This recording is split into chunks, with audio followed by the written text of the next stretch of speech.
Hey, everybody. Thank you for joining us. Welcome back to A Few Short Minutes, the pod, where I want you to understand it really only takes a few short minutes a day to rewire your brain. You guys, I've got Sophie K in the house. And if you missed our conversation on her channel on Facebook in December, Rise Up, you missed a great time. So I suggest you go back and watch it again. Let me introduce Sophie. Sophie K is a joy seeker, an entrepreneur, and a vitality coach, and the founder of the Thrive Guide. She has traveled the world and lived a full life while trying on many hats over her time, including being a mom of two, a business owner, and a designer. Even though her life looked amazing on paper, she says that she spent most of her adult life in stress mode, juggling family life, business, job, and relationship with her partner. We know what that's like. After years of self-development, researching, trying, and testing, she discovered that there is a formula to accessing our Thrive Zone, our happy zone, where we have a spring in our step and the resilience to deal with whatever life throws at us in an empowered and confident way. Sophie has made it her mission to empower the current and coming generations, and ditch the old paradigm of survival. And I am always here for breaking some generational curses, for sure. Breaking the hustle and burnout, and embrace the richness and flow of what it means to thrive no matter where you are in life right now. Sophie, introduce yourself past that for the people. Thank you so much for having me on here, Stacey. You know, as I said just before, if this conversation is anything like the last conversation we had, then everybody's in for a treat. So yeah, as you said, yeah, as you said, Stacey, thank you so much for introducing me. And you know, I think you pretty much hit the nail on the head there. So I call myself a vitality and life coach, but you know, besides doing that as a profession, there's so many more aspects to me as a person. But what I love about life is the pleasures, the enjoyment, the adventures, spending time with my family, you know, doing creative things, inspiring people, being inspired.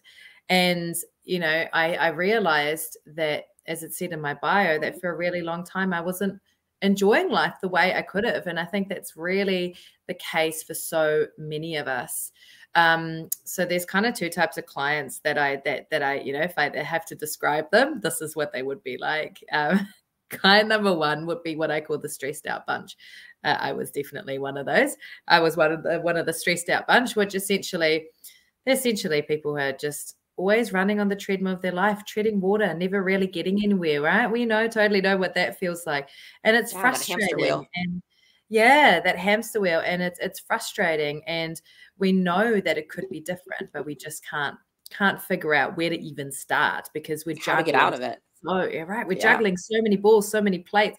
If we were to use the analogy of a seesaw, then, you know, it wouldn't just be one seesaw, it would be a seesaw on top of a seesaw on top of a seesaw on top of a seesaw. And it's just, you're juggling a million things all at once, and you're spending so much energy just trying to keep the status quo, and you never can really quite keep it. Because if any of you have been on a seesaw anytime recently, you'll remember that it's really hard to stay balanced. And when you've got them on top of each other, forget it. Totally, right? With all the different things. And, you know, the other type of client are the people which, you know, I have to say I've worked with more of them recently. And I found this really, really interesting, because again, on paper, their life looks great. They have the career, they have the house, they have the family, they have the vacations, they have all the things. But for some reason, these people are still not feeling happy, and they just can't figure out why. And a lot of them, you know, beat themselves up for not feeling grateful, not feeling happy, because they tell themselves, I know I should be happy, but I'm not. And they don't really know what's going on. So those are the clients that I love to work with. And the reason for that is because there is so much to uncover to a person. You know, even now, you're hearing about me and who I am and what I do, but there's still only, you know, there's only a smidgen of who I really am. And it's like that with every single one of us. There's so much to uncover. And unfortunately, we spend a lot of our lives being really unconscious about our patterns, about our behaviors, about our habits, why they exist, where they come from, when they were formed, and also the knowledge that actually we get to change all of that. But, you know, I think it's one of those things that I've been thinking about a lot, because in the self-development world, we hear this a lot, right? You can choose how you feel. You can choose how you do. You can choose your habits. You can choose your behaviors. Yes, you can, but you've got to know that you have that choice. You got to know that you have that choice. Yeah. And you got to go through some processes to figure out how you then make those choices. And it's not just as easy as making the choice, of saying, I'm consciously just going to make that choice. Really, really powerful to make those conscious decisions, but there's so much more to it. And I feel really humbled to be in this line of work, because I get to spend my day with people who I find inspiring, and I have yet to meet a client who's not inspiring. So that's, yeah, I really, really love my work, and it's such a beautiful thing, and it brings me a lot of joy, and helping other people feel more joy. It's a win-win. So, yeah. Yeah, absolutely. Oh my gosh. You said so many things that just resonated with me so deeply. You know, the biggest one is, oh, it's a choice. Like, I was asleep for so long, asleep on autopilot. My days looked the same for years on end. And I was one of those. On paper, it looked great. I had a big house, I had a pool, I had 3 cars, I had the husband, the 2 kids, the 3 dogs, you know, and it was like the perfect American dream. But man, I would come home every night and be like, this cannot be my life. Like, this cannot be it. And I was just miserable. I would lay next to my partner and be so disconnected from him, and just inextricably unhappy all the time.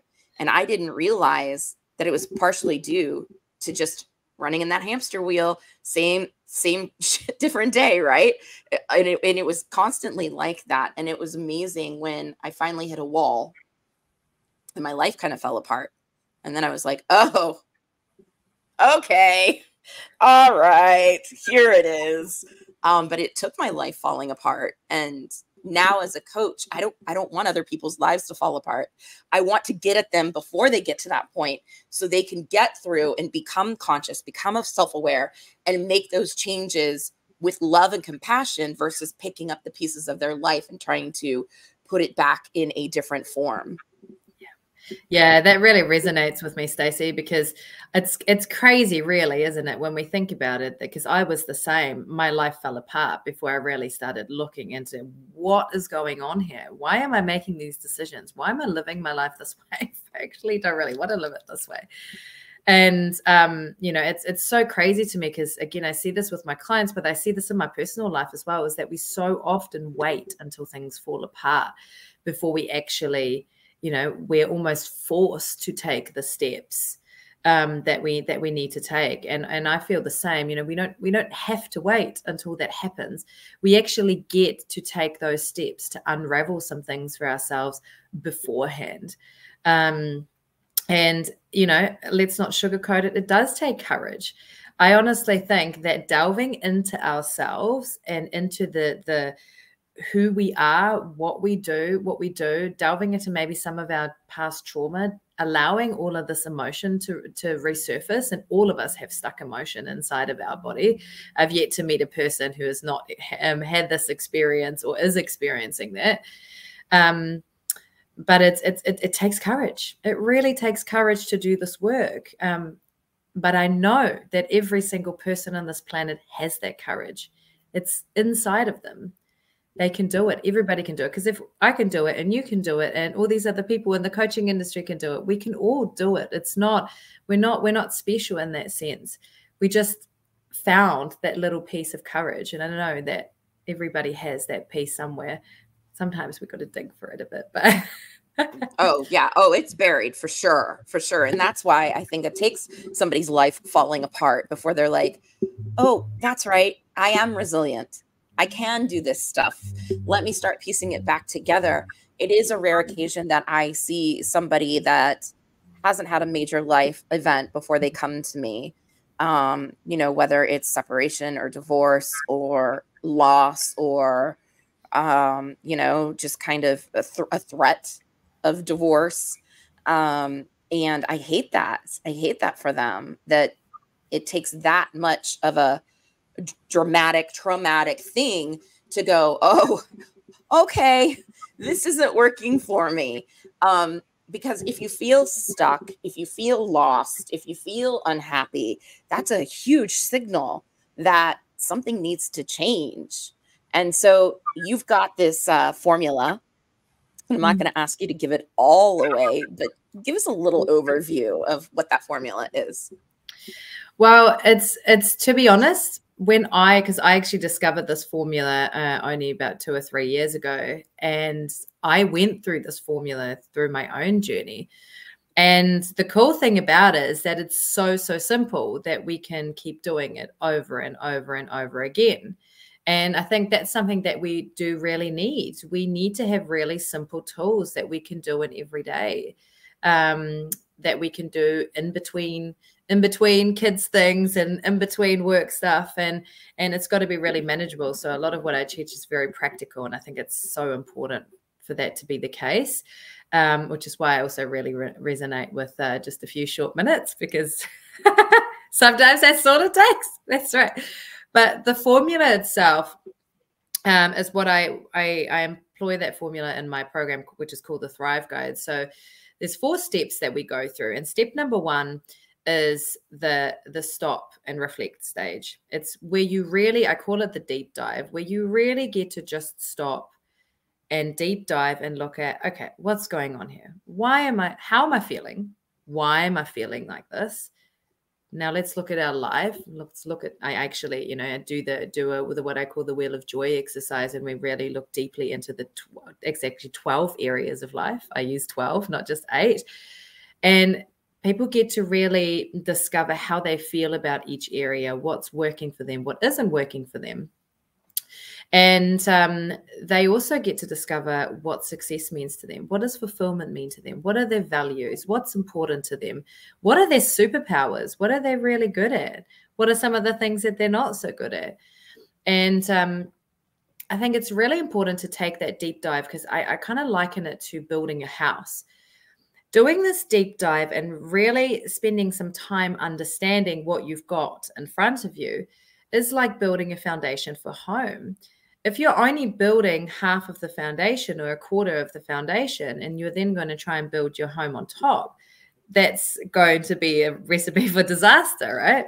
So that's what the first stage is. It's a real deep dive in looking into what's actually going on. And we do this over a course of a few weeks. And what it also helps people do is create awareness, because a lot of us don't even notice how we're operating or what we're saying, what's the language that we're using, what are we doing, what are behaviors. We don't even know, because we're so busy running from one thing to another. And so it actually takes time to foster this awareness. And to be honest, I'm still fostering. I mean, I've done a lot of work over the last sort of 5 to 10 years, but every day I'm still fostering awareness. Yes, it will be forever. Process. Absolutely. It's a forever process. And it's actually a really cool process. It's incredibly empowering, because it's kind of like you have all these puzzle pieces, and then all of a sudden they fit together, and you're like, I get now why I do what I do. I make sense now. So it's a really cool process. So that's just the first step. And step number 2 is what I call the decluttering phase. I love this step, because essentially you do exactly what it says you do. You get rid of the things that don't serve you anymore. It's kind of like decluttering your house. We got to do it regularly. And just like we declutter our physical spaces, we also got to think about our emotional and mental space and our spiritual space. What are some of the things we've got to let go of? What are some of the habits and behaviors that aren't working for us anymore? And then we just because you've always done it doesn't mean that it needs to continue, or that it should continue. Or maybe you got it from your parents, and now we're a generation, 2 generations ahead, and we know more now. Just because they've always done it that way doesn't mean you have to continue. So who are you? Yes, definitely. And it becomes a really conscious process where you get to decide, okay, what's staying, what's going, and what are some of the things that you maybe want to recalibrate, because some habits aren't all bad. They might just, need a bit of adjustment, a recalibration, a bit of a change of the pattern. And so, yeah, that's stage number 2. And stage number 3 is which I like to call the fun part. It's the joy yourself stage. It's where you get to really align with yourself with what brings you joy. What makes me happy in everyday life? What is the first thing? What do I want to do in the morning? How do I want to start my day? How do I want to feel when I start my day? How do I want to feel at the end of my day? How do I want to feel in the middle of my day? And what are some of the practical things that I can do to achieve that? Now, that doesn't necessarily mean that you need to go and have a huge career change, although sometimes that does happen, or that you need to, completely turn your life upside down. Sometimes it's really just about finding the joy within the space that we're already in, and trusting that, the ideal space that maybe we would like in the future, that we're making our way towards that. And then that's where also stage number 4 comes in, because we look at long term. Okay, what do I want long term? Because it's cool to recalibrate ourselves in this very moment, and we're in the space that we're in, but we also really got to look at, okay, where we're going in the future, so we can start to preempt some things. And, it's so funny, because when we think about it, I was actually saying this to someone yesterday, when we think about it, you think about organizations and businesses, they make business plans, they think about what they want to achieve in 20, 30 years time within the company or within the business. But how many of us actually sit down and create a vision for our life? How many of us have that? I actually think a lot of us don't, unless we work with coaches or we come across the concept and we realize, actually, I don't have this. This is probably something I should do. So yeah, that's the 4 steps. And the cool thing is, as I said, you can keep doing the steps. So the stop and reflect, the declutter, think about what's working for you and what isn't, and get rid of the stuff that isn't. And then look at, okay, what do I want? What brings me joy? And align yourself with that. And how am I going to go forward? And you can just keep doing those steps over and over again. And that's the beauty of it. It's so simple. And I think once it's kind of like riding a bike. It feels difficult in the beginning, and it feels like hard work, and it does cost a lot of energy. But as we do it, the better we get, the more we do it, the better we get at it. And now, years later, I can go through this process within 5 minutes. Whereas, years ago, it would have probably taken me a few weeks to work through that, or to work through one thing. And that also depends on each person. It took me a long time to work through these things, but I know others who just work through it in a day or 2. So it really depends on where you are in life, and that's okay. there's no right or wrong. It is okay. Right. Yeah. And I think a lot of people give up sometimes, because it does take a lot of energy. It does take a lot of mindfulness, and it takes a lot of real effing honesty, like real raw honesty. And sometimes that's painful.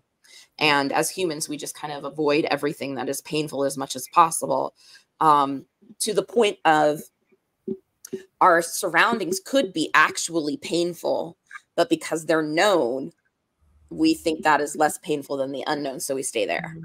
But that's not true. Your comfort zone is usually not comfortable. Yeah. Don't confuse the two. Right? Don't confuse the two. And so I think a lot of people are like, yeah, I'm going to lose those 30 pounds or whatever the equivalent is in kilograms. I know, because you're from New Zealand. Sorry. Somewhere around 15 to 16 kilos for anybody watching this that's not American. Or I'm going to change my job, or I'm going to fix my relationship, or whatever that is. First, you have to get really effing honest with yourself about why this came to be where it is now. What is your part in it? And what are you willing to lose out of it? And that's scary. That is really scary. How do you help people through that stage of fear?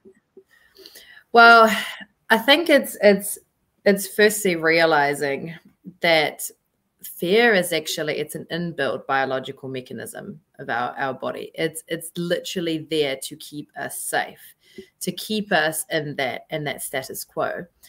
And, you know, when we go back to the when we develop this, or when, because this was an evolutionary thing over a really long time, the reason we have fear is so if the tiger jumps out in the jungle, we can go, okay, this is dangerous. I need to run, or I need to fight, or I need to freeze, right? Hopefully you won't freeze, because that's probably not going to end well for you. But and yet that's my favorite of the survival modes. So that's my personal favorite. That's my personal go-to, is the freeze and then fawn. Yes, I would freeze in front of the tiger, and then I would try to make friends with the tiger. So that ends up being a dead Stacy. It's not good. So fear is actually a good thing. And that's because a lot of my work is actually helping people reframe. Fear is a good thing. Stress is a good thing. It's there to protect us. It tells us something about how we are feeling or how we are perceiving a situation. And so rather than us looking at it as something that we need to overcome, or that we need to change, or that we need to stop feeling, or that we need to have less of, I really try to help people embrace it as part of their life. And I once heard an analogy of somebody who was talking about this idea of dancing with your fear. So rather than trying to avoid it, trying to hide from it, trying to cover it up, trying to pretend it's not there, whatever the other flavor is of our coping mechanism, what would happen if you were to embrace fear like an old friend? It's like, hi, we've hung out before. I know what this feels like. Let's go for a dance. And it becomes a lot less threatening, and it becomes something that we don't have to react to. It becomes something that is just part of our life. For example, I had a huge fear of jumping online and being recorded, and people being able to play me back. Right? Oh, I used to, and I remember when I first started doing lives, maybe like 2 years ago, I was literally, excuse my French, shitting myself every single time, right? But I did it anyway. And now that fear sometimes still comes up. But again, it's an old friend. It's like, I know what this is. And so it just hangs out, and it gets less. It actually turns into excitement. Fear can turn into excitement over time. So, a lot of what I do is helping people reframe and helping them understand that however they're feeling, whatever fears they're feeling, is actually a message. Something's going on here. So let's unpack it. And often when we unpack it, and when we really get down to the bottom of what's going on, it dispels the fear, or it stops it from having power over us.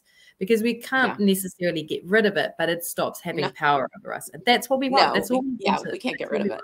Yeah, exactly. One of my favorite ones, because for those of you that don't know, I'm contracted with a coaching company that actually coaches. And it's such an honor.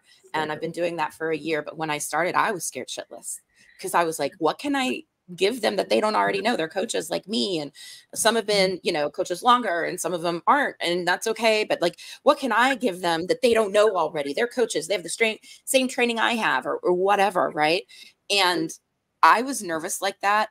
So I do 2 mindsets a week for like 3 months, So that's like 24 sessions. And I was like, just so like honestly anxious, like my palms would sweat, my voice would shake. And now I actually look forward to those sessions. They're like one of my favorite 2 hours of the week is doing those sessions. And I love the people, and I get great feedback all the time of like, wow, thank you. I had forgotten that, or I didn't know that, or whatever. And something that I thought about to twist that in 5 years, somebody's judgment of me, because I got some not so great feedback about, wow, she was really, what did they say? One complained that my dogs barked, and then the other one complained that I used curse words. And I thought, okay, in 5 years, will that matter? It doesn't matter now, a year later. It didn't matter 6 months later. And yet, if I had really hung on to that, it would have stopped me from showing up for, to get through that. Or I would have changed my presentation and been inauthentic, which is not something that I want to do. So guess what? Y'all might hear the dogs bark on the recordings. I'm going to drop an F-bomb now and then. Now, listen, if that's not your flavor, I understand. I wish you the best. But I hope it is your flavor. And I hope that you resonate with this and vibe with this and you stick around, because I got some cool shit to say. And if you're turned off by that, you're missing the bigger message, my friend. Yeah. So, yeah, and that's just kind of what I did. I thank you. I appreciate your honesty and your feedback. Vaya con Dios. So go with the gods and just let it go. Yeah, definitely. And I love that you brought that up, because I think it's when we dismiss someone or something because of one thing that happened, as you say, we do miss the bigger picture, and we miss an ability to hear another person's perspective. And I think that's where coaching is so very powerful, because you get to hear another perspective, and you get to be on the journey, right? Whether you're the client or the coach, but you get to be on the journey with another person, and you get to hear and get to grow with each other's perspectives. And I find I still have things that my clients tell me, and I think, I've never thought of it this way. This is mind blowing. Thank you for sharing that with me. And it's so helpful, because then I can go and speak to another client and say, hey, this client, this is what they were experiencing. Maybe this is what's happening for you. Maybe it's not, but it's just, we live in a world of variety, of vibrancy, of abundance. We live in a world with so many different cultures, so many different languages, so many different points of view, people from different walks of life. And I think we're now at a time in society where we need to really start embracing that. And an F word or a dog barking, if that irritates you, that's okay. But that's okay, my friend. But it's the different perspectives. It's the different perspectives that I think are really helpful to open ourselves up to. Oh, yeah, for sure. For sure. And that connection is so powerful.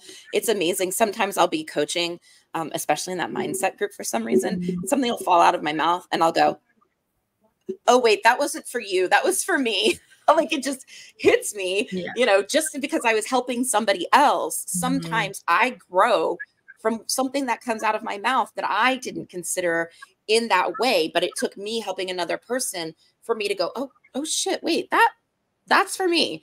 And so people just laugh. They're like, oh, okay. And I'm like, no, that was for me. It might be for you too, but that was definitely for me. So that's interesting. And I love that so much. The amount of growth that I have had in the last 3.5 years by being allowed to be into people's lives and being honored by seeing their vulnerability and being able to hold their hand has been immense.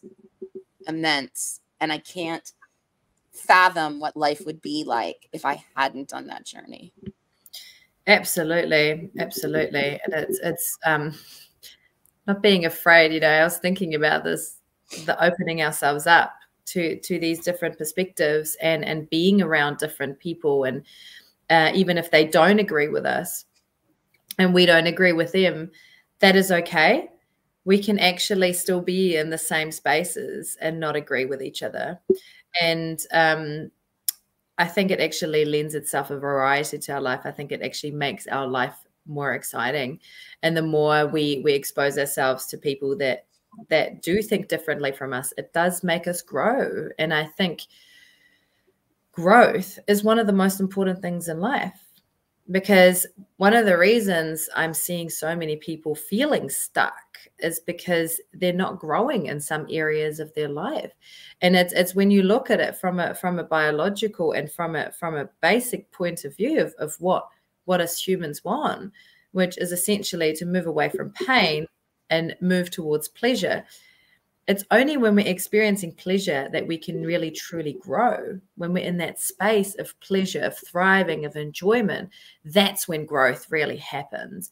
Growth can also happen when we're in pain, but it's a different kind of growth. It's an away from something or towards something growth, because it's based on fear. But growth can, when it really, I found the most transforming growth comes from a space of love and comes from a space of thriving. And that's what I'd love for every single person in this world to get to. I would love for every single person in this world to thrive. That doesn't necessarily mean they need to have the same jobs or the same income brackets or the same being the same. Well, let's all be different. And thriving looks so different for us, for every single one of us. But I'd love for that to happen in my lifetime. It may not. This is a bit of my own personal mission. It may or may not happen in my lifetime. But for me, that's the legacy I want to leave for my children, that I can step back and say I have contributed to this world by helping people be empowered themselves. Yeah, empower themselves, and to speak whatever is scary, say the scary part out loud, and to be okay with saying the scary part out loud.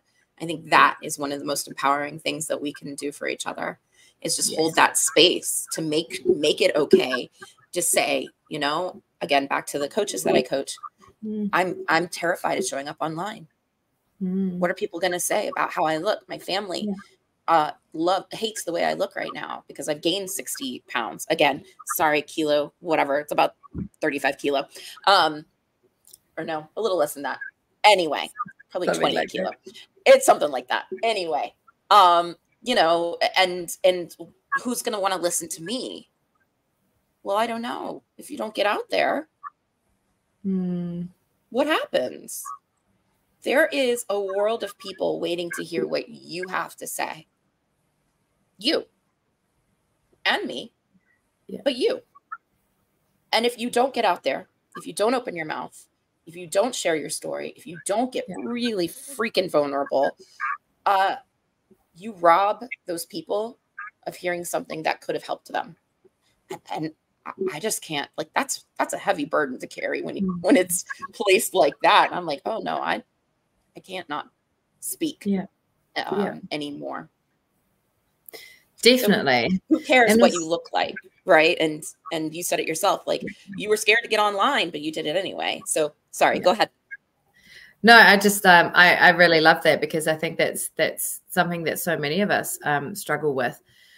You know, with this, we have this fear of being judged by other people, this fear of you know, people not approving of us. And again, it makes sense when we think about this, because one of our, this is actually a fun fact I want to share, that humans are the mammals with the longest period of dependency for our infants, or for our children, right? The longest period of infancy or dependency, that is somewhere between 15 and 20 years, right? It used to be a little bit less. But so being loved by your parent or being taken care of by your parent is literally a survival function. Like that needs to happen, because if your parent doesn't take care of you, who else will, right? And you know, there's been amazing stories of kids still making it and we have supports in the systems and all of that kind of stuff, but it's literally a survival thing. So I do believe, that's my own personal opinion, I do believe that some of this fear of being liked, or fear of not being liked, and fear of being judged is a kind of leftover from that. Sure. That, you know, it feels unsafe to not be liked. But I always think being liked is not the goal, because the reality is not everybody's going to like you, and that's okay, right? Not everybody's going to agree with you, and that's okay. Just like we don't like everybody we meet, we don't resonate with everybody we meet, and that's also okay. I think but we also get to decide what are the kind of leaders we want to be in our lives. And you don't have to have a business or actually be working as a leader in an organization or a company or whatever to be a leader in your life. We are all leaders in your life. And What do you want your children to learn? How do you want the people in your I suppose vicinity to think about you? And do you want them to think that she speaks about or he speaks about what is important to him? And I know he really believes in it. I don't agree with it, but he speaks about it, and he's open and honest and vulnerable and truly authentic. And most people really resonate. Most people are really resonate and are drawn to people with a high level of authenticity. Ooh, do you know why? Do you know why? There was a scientific study about really? The most powerful vibration, like a true scientific study about the emotion that sends out the most energy. And it was authenticity. And usually we think gratitude. That's what we've been taught for the last few years. Is, oh, it's gratitude. It's gratitude. It's gratitude. Actually, no, it's authenticity. Interesting. Well, I wonder if gratitude and, well, I believe that gratitude and authenticity are probably very closely intertwined, right? Right. Of course. It's beautiful. That makes a lot of sense. That makes a lot of sense to me. I mean, from a vitality, we're drawn to those people. Yeah, from a vitality point of view, and this is why I call myself a vitality coach, because I think when you look at what vitality means, it means the full expression of life, being able to experience the full spectrum of life. And that's what makes life so exciting, right? If we wouldn't know what happiness feels like or what joy feels like, we wouldn't know what sadness feels like. We wouldn't know, you know, there's the opposites, but then you have a full spectrum in between. And I think it's really important to allow ourselves not just to feel everything, but also to express everything. I really think it's such an important part. And I think one of the reasons why a lot of us are struggling with not just stress, but in everyday life is maybe because we're not fully expressing ourselves. We're holding parts of ourselves back because we think we can't show them, or people are going to judge us, or something bad's going to happen. And even though these feelings and thoughts about that are valid, are they serving you? And this is what I love about this work, Stacey. There's no right or wrong. It's just what's working for you, what's not working for you, what's serving you, what isn't serving you, and really approaching it from that angle. And it makes it such a safe space to work on whatever arises. And also defining what serving is, right? Because you could have a completely negative habit and think it's serving you, like staying off social media, even though you know you probably should be, if that is, you know, dependent on what you're doing. Like being a coach, we got to be on social media. It's the thing. It's just the way of the world now, right? And if you think, oh, it's serving me to stay off because it keeps me safe, is it really serving you? So being really honest about that definition of serving, just because this said it, this meatball inside this skull that we have says something, doesn't make it actually true, because there's a lot of evolution that still is happening in here. And so you've got the reptilian brain, you got the monkey brain, and then you've got the human brain, and the human brain is newer than the other two. And so it's you got to fight against these two to get here. Yes. Beautiful parts. Isn't it? It's you know, it blows me away just how complex yet simple we are as humans. And we're really just, our bodies are incredible, our minds are incredible, the capabilities we have are absolutely endless. And you know, I love Dr. Joe Dispenza speaks about it a lot, and that's someone who I've been delving into quite a lot recently. And you know, just the fact that he's been able to scientifically prove the existence of energy and how it impacts our bodies and how it impacts our life and how it impacts our manifestation, our ability to create. And yeah, it's very, very fascinating work. And I when I first started reading it, I thought his work encompasses like, this is what I do. It was really exciting to read. Oh, what a way to be validated, man, from Dr. Joe. I cannot think of a a better way to be validated than seeing the Dr. Joe's like, yeah, Sophie, everything that you know is correct. Everything you've been doing. I would lose my shit. I would be so like, yeah, his story is amazing. His presence is amazing. I want to take one of his retreats, you know, somewhere exotic one day. That's definitely on my bucket list.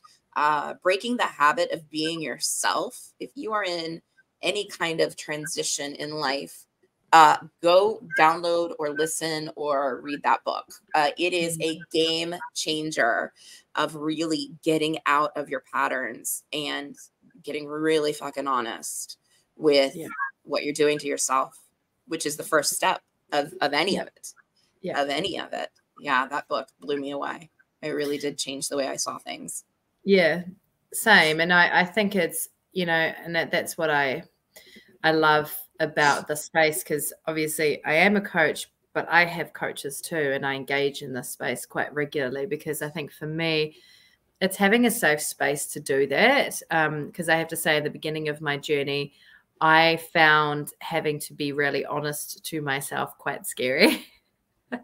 Yep. I found that scary. And I think that's why I avoided it for a really long time, because sometimes we have to be honest to ourselves about the things that we do, feel, and think that we're actually almost a little bit ashamed about, or we're too afraid to admit, because it means that there's something wrong with us. But there's nothing wrong with me. There's nothing wrong with you, Stacey. There's nothing wrong with anybody in this world. We feel the way we feel, and sometimes we just need really safe spaces to unpack that. And I found that one of the most crucial parts of my journey, and it still is now. So it's, you know, the irony is not lost on me that I now do the same thing for my clients. I think the best coaches have coaches, and or therapists, both. I have both because I have some trauma I'm still working through, which is not a coach's space. And so my therapist has literally saved my life after my brother unalived himself in 2017. And so 2016, damn, 2016. And, you know, I can never repay her for that, but how I repay her is moving forward, is living, is creating that impact that I know I am destined to do. This is part of my purpose. It might not necessarily be in as a coach.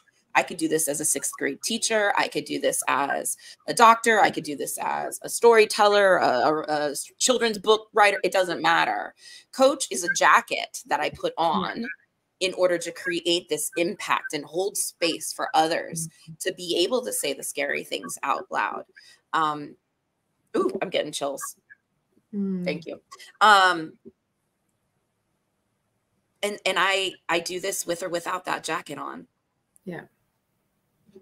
It's just who I am. It's part of who I know I am to be, is to hold that space for others, and in turn have that space held for me, which is not as easy as holding space for others. I still have some people pleaser left in me. And that's okay. That's okay. I'm still battling. We're all a work in progress. We're all a work in progress, Stacey. Forever and ever. We are like, I love Shrek because Shrek says, you know, ogres are like onions. They have layers. That's actually people. We're like ogres and onions. We've got layers. And for every layer that pulls off, there's another layer there. And so I say it all the time. Anybody that tells you they're healed, run. Because they are not self-aware enough to know that it is a forever perpetual process. Yes, it is. And I think, I don't know if you get this a lot, Stacey, but I've had a lot of people ask me this, go, doesn't this get tiring? Like, doesn't it get tiring to be on this forever process?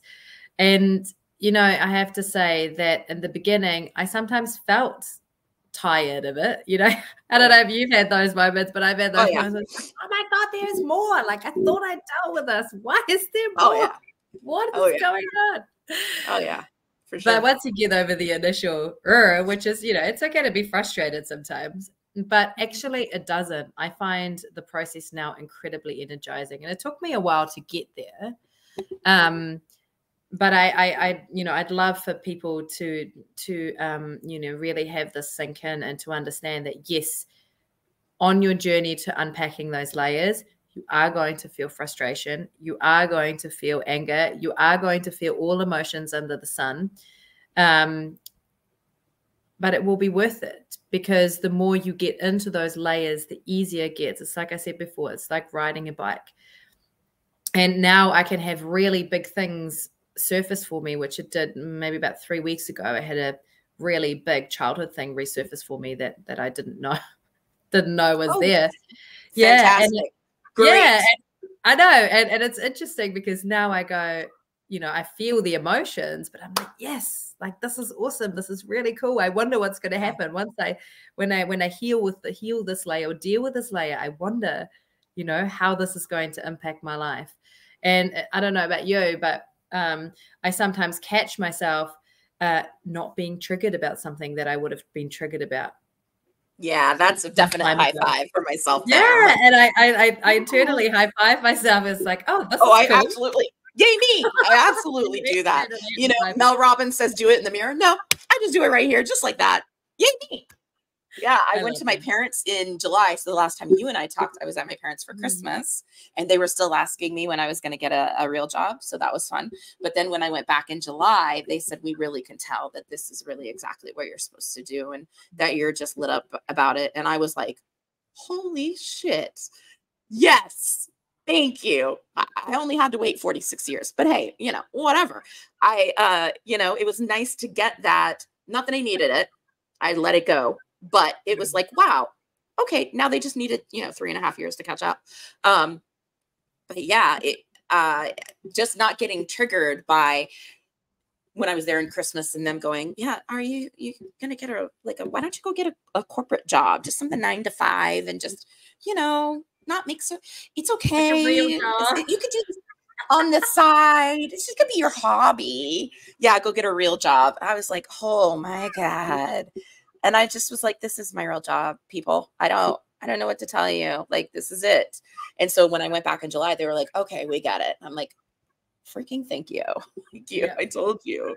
Yeah. I tried to tell you. I've had similar experiences where people have gone, Sophie, when I thought you started, you were just, I don't know, I was a bit skeptical. But now I get it. Now I get it.